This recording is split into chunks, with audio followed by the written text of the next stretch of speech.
我把亲弟弟卖到了缅北，我是故意的，因为弟弟是个患有超雄症的天生坏种，在这里没有人可以纵容他。我妈怀了5次孕，试了各种偏方才怀上了一个男孩，但在做穿刺筛查的时候，医生却告诉她孩子多了一条染色体。我妈被吓坏了，赶紧和我爸以及我奶商量，可我奶却完全不当一回事，她毫不在意地说道：别听那些医生危言耸听的，好不容易才怀上一个男孩，这可是我的宝贝孙子。我爸也赞成说：妈说的对，这是我儿子，我以后自然会好好教他。于是我的弟弟出生了。弟弟从小脾气暴躁，但凡我有一点不顺着他就过来打我。有一次他压在我身上，竟想用手去抠我的眼珠子，好在我妈听见了，连忙将弟弟拉开。小杰为什么要去弄姐姐的眼睛？姐姐眼睛好看，我想要挖出来玩。弟弟用一脸天真的语气说道。我被吓坏了，妈妈却一点也没生气，反而像是听到什么好玩的事情，哈哈大笑起来。我的乖儿子哟，你怎么这么可爱啊，真招人稀罕。从那之后，弟弟的行为越来越离谱，他不仅把邻居奶奶养的鸟拿来炖了，还亲自送给了他。邻居奶奶看见自己的爱鸟漂浮在锅里，一下子就被吓得心脏病发作。我们家赔了不少医药费，但却根本没有人指责弟弟，奶奶反而摸着弟弟的脑袋说道：隔壁那个老太太自己身体不好，非要讹到我们小杰头上。我实在忍不住了，奶奶，你这样会宠坏小杰的。这件事本来就是他做的不对，却不料一个玻璃杯子迎面砸到我头上，我发出一声惨叫，捂住受伤的额头，鲜血从我指缝间流下。弟弟却在那拍手叫好。谁让你说我的？他恶狠狠地瞪着我，奶奶也帮腔。小杰说的没错，你这个赔钱货有什么资格说我的孙子？扔了好啊。之后，弟弟在奶奶和妈妈的纵容下，越来越肆无忌惮起来。有回妈妈的朋友带着他女儿来我家做客，可不料弟弟竟偷偷地将人家的 LV 包用小刀划得稀巴烂，他更是用刀将女孩脸皮划出一道小口。要不是女孩拼命地哭喊起来，早就出大事了。自那之后，再也没有人愿意来我家，就连亲戚都躲得远远的。可我家里人却根本没当回事，最多只是不痛不痒的口头教训了几句。弟弟并不傻，他很快明白自己在家的地位是最高的，于是他开始百般刁难起我来。就连我洗澡的时候，他也会偷偷溜进来偷看。我大声斥责他，却被他一巴掌打在脸上。一时之间我愣住了，不敢相信弟弟所做的一切。妈妈非但没有教育弟弟，反而笑着说道：小杰是你弟弟，他跟你闹着玩呢。奶奶竟还嬉笑着夸奖道：小杰力气真大，你姐姐已经打不过你了。弟弟15岁的时候终于出事了，只因我妈不想让他吃太多甜食，弟弟突然用铅笔刺伤了我妈的眼睛。我妈惨叫一声，我吓坏了，赶紧打电话叫救护车。可弟弟一脸阴郁地抢走了我手里的电话。叫救护车干嘛？谁让他不给我吃甜食的？活该！弟弟的眼神极为恐怖。当我妈被送到医院的时候，已经晚了。医生说眼球充血时间太长，左眼已经保不住了。爸爸知道此事后，他当场就给了弟弟几巴掌，打得弟弟哇哇大哭。奶奶哭着劝架：你打小杰干什么？小杰才多大啊，他懂什么？都怪你媳妇不好，吃点甜食怎么了？原本躺在病床上的妈妈竟然也护着弟弟。老公，别打了，小杰肯定不是故意的。我妈哭着挡在弟弟面前：对不起，对不起。弟弟被打怕了，哭着道歉，可我却分明看到他的眼神像是淬了毒一般，恶狠狠地盯着爸爸。我魂不守舍地离开病房，来到走廊。走廊里几个病人家属正在聊天。你们知道吗？最近可真要看好你们家孩子，我邻居家的一个男孩被拐到缅北去了，花了50万，结果人是要回来了，是装在行李箱里头回来的，忒吓人了。另外几人听后发出了倒吸冷气的声音，可我却猛地打了一个激灵，一个念头从我心底缓缓浮出：家里已经没有人可以管弟弟了，他是一个天生的坏种，我不能继续让他留在家里。缅北2个字深深地刻在了我的心中，我下定了一个决心，我要卖掉自己的亲弟弟。当天晚上，我就在网上搜索了很多关于缅北的信息。快到12点的时候，我突然收到了一条陌生人的私信：妹妹想去做暑假工赚钱吗？有一个工作不仅轻松来钱还快，底薪就有1万块，不知你是否有兴趣？我立刻来了精神，是什么工作？地点在哪里？在云南。不过你不用担心，我们这包接送，还管吃管住，主要做的就是一些客服的工作，很简单的，你年纪不大也能学会。给我留个联系方式吧。我的心脏跳得越来越快，颤颤巍巍地将自己的手机号码发了过去。电话很快就打了过来，那头是一个粗哑的中年男人的声音。男人操着一口不太标准的普通话，一听到我的年纪，他发出了难听的笑声：叔叔，我要去打工，但我还要带上我弟弟。他虽然只有18岁，但脑子很聪明，而且身体十分强壮。男人一听还有买1送1的好生意，对我的语气更加好了。行，明天我就开车来接你们，不过要记住，不能告诉你们家里人。你们放心，叔叔不是骗子，等过完暑假就会把你们好好的送回来。我和男人约定好了时间和地点，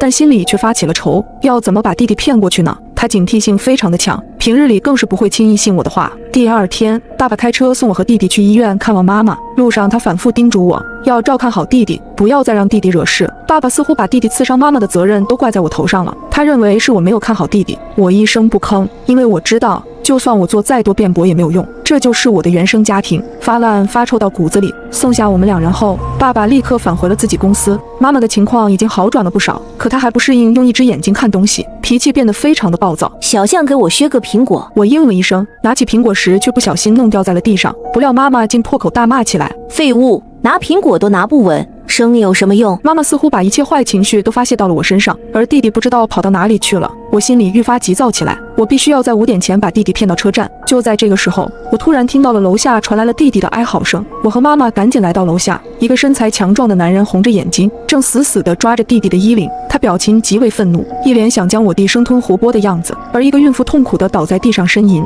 她身下全是鲜血。你为什么要抓着我的孩子？我妈尖叫一声，我和我老婆好端端在楼梯上，他把我老婆推了下去。男人撕心裂肺地吼道，孕妇在地上发出奄奄一息的呻吟。孩子，我的孩子！很快护士和医生就赶到，把孕妇送去了急诊室。弟弟昂着头无耻地说道，我又不是故意的，谁让他站在边上？我不小心碰到一下怎么了？男人被气坏了，挥舞着拳头就朝他脸上打去。弟弟被打得嚎啕大哭起来。我妈尖叫一声冲上去，跟男人扭打在一起。我突然灵机一动，冲弟弟说道，你赶紧跟我跑吧，再不跑等会警察就来了。那女人的出血量，我估计孩子是保不住了，你肯定会坐牢的。弟弟狐疑地盯着我，似乎不太相信我会对他那么好，可他此时也没有别的选择了。我打了一辆车，带着弟弟直奔车站，又装模作样给爸爸打了一个电话。挂断电话后，我对弟弟说道，爸爸说他这里有个熟人，刚好可以带你过去。弟弟却盯着我的眼睛，阴冷冷地说道，我不信你。我耸了耸肩膀，当着他的面，我给爸爸又打了一个电话。我确实没有说谎，爸爸确实有一个熟人在附近。我开了免提，小杰，你怎么这么不听话？快去你李叔叔那里躲躲。听到爸爸的声音之后，弟弟才逐渐放松了警惕。我左右张望了一下，看见一个身材矮小的男人正站在原地四处张望。我一眼就认出了这个男人正是和我联系的那个男人，他旁边停着一辆黑色的面包车。我压低声音对我弟说道，看清楚前面没？那就是爸爸的朋友，你过去吧，快点。妈刚刚发信息跟我说，警察已经在调监控了。弟弟这才慌张地跑过去，眼看着弟弟离男人越来越近，我也给男人打了一个电话，叔叔，我弟已经到了，就那个穿着棕衣服长得高高的，你先送他过去吧。我妈住院了，我走不开，我就先不去了。我看着弟弟被男人带上了面包车，我的心里说不出是什么滋味。我慢悠悠地回到了医院，我妈已经鼻青脸肿地躺在病床上，一见到我，她立刻焦急地问道，你弟弟呢？他没事吧？我告诉妈妈，弟弟已经被爸爸的一个朋友接走避风头了。我妈这才放心下来。你弟肯定不是故意的，他从小就没受过这种委屈，不就是流掉了一个孩子吗？又不是不能生了。我妈越说越生气，她或许还不知道，她的宝贝儿子已经再也回不来了。就在当天晚上，我家炸了锅，因为爸爸的朋友并没有接到弟弟，弟弟就这样离奇失踪了。奶奶狠狠地扇了我一巴掌，你这个混账东西，你弟呢？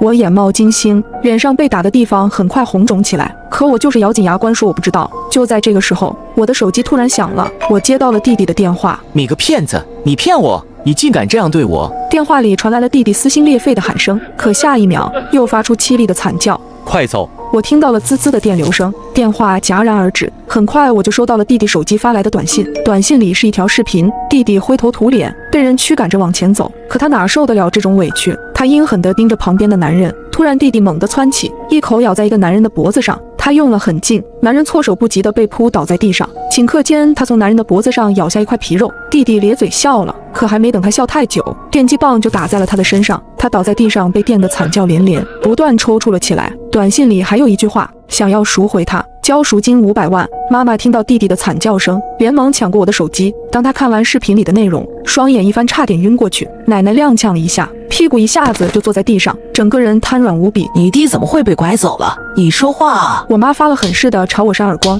我被打得嘴角流血，却依旧摇头说不知道。这时奶奶突然大吼一声，行了，现在救回小杰才是最重要的事情。他们3人脸色阴沉难看，一夜未睡，正在商量着如何救回弟弟。而这一晚我无人打扰，睡得格外安逸。第二天醒来后，我发现手机里又收到了一个视频，我点开，你们敢这样对我，你们给我等着！弟弟朝着周围怒吼着，他似乎想像在家里对待我们一样，想将那些人治得老老实实。可他忘了，这里已经没有对他百依百顺的奶奶和妈妈了。一个长得5大3粗的男人一脚就踹在弟弟胸口，弟弟重重地摔在了地上。他他咳嗽了几下，哇地吐出一口血沫和牙齿，他的眼里终于露出了恐惧。男人用力地踩在了弟弟的手上，然后碾压了几下。小兔崽子，到了这里还这么不老实的，你是第一个。弟弟的惨叫声震耳欲聋，连外头的我爸妈都听到了。他们冲了进来，抢过我的手机。看到视频里弟弟凄惨的模样，我妈眼泪狂流。怎么办？怎么办啊？奶奶气急攻心，竟双眼一闭，一下子晕了过去。但这时爸爸和妈妈都已经没空管他了，倒是我好心的将奶奶扶起，给她吃了药。爸爸拿着我的手机拨通了弟弟的电话，接通的是一位带有口音的中年男人。爸爸怒吼着：“你们赶快放了我儿子，要不然我就报警了。”电话里传来了男人的笑声：“报警是吧？那你报一个试试。”接着电话挂断，不一会手机里又收到一个视频，一个男人拿着一根棒球棍，狠狠地打在了弟弟的腿上，接着便是弟弟歇斯底里的惨叫。男人的声音突然响起：“怎么样，还想报警吗？想要赎回他，赶紧打钱。”妈妈看后崩溃地对我爸说：“小杰的腿断了。”说完，我妈突然抄起一根木棍，对着我边打边骂：“废物，都怪你！要不是你没看住他，你弟弟怎么会被拐跑？”他将所有的怨气都撒在了我身上，好在最后我爸阻止了他。眼下这种情况，他们要赶紧筹钱，可是我爸借遍了所有的亲戚，根本没人愿意帮忙救我弟，甚至有的朋友还嘲讽这是罪有应得。无奈之下，他们竟然打起了我的主意。这天晚上，我本想找爸妈要回我的手机，可不料却听见我妈正在打电话：“大哥，我们就这么多钱了，要不然我把我女儿卖给你，用她交换小杰怎么样？求求你了。”对方也不傻，这样也可以，但必须要等你女儿到了缅北，我才能放人。要是敢耍什么花样，你就再也见不到你的儿子了。电话刚挂断，奶奶恶毒地说道：“你早就该这样做了。”爸爸有点犹豫，可是妈妈补充道：“没事，老公，你喜欢女儿还可以再生。”此时的我早已泪流满面，我甚至都不知道我在这个家里到底算什么。吃过晚饭，奶奶竟然给我买来了我爱吃的零食，妈妈也主动给我削苹果。突如其来的爱让我有些感动，可我却知道他们这样做的目的。第二天，我在做饭的时候，偷偷在粥里放入了安眠药。他们三人喝过粥后，不一会便沉睡过去。然后我在妈妈那拿回了自己手机，给弟弟发了一个短信：“女儿不卖了，我们三人准备去陪弟弟，你安排车来接我们吧。”并把地址发了过去。接着我拿走了他们攒的所有积蓄，离开了这个家门。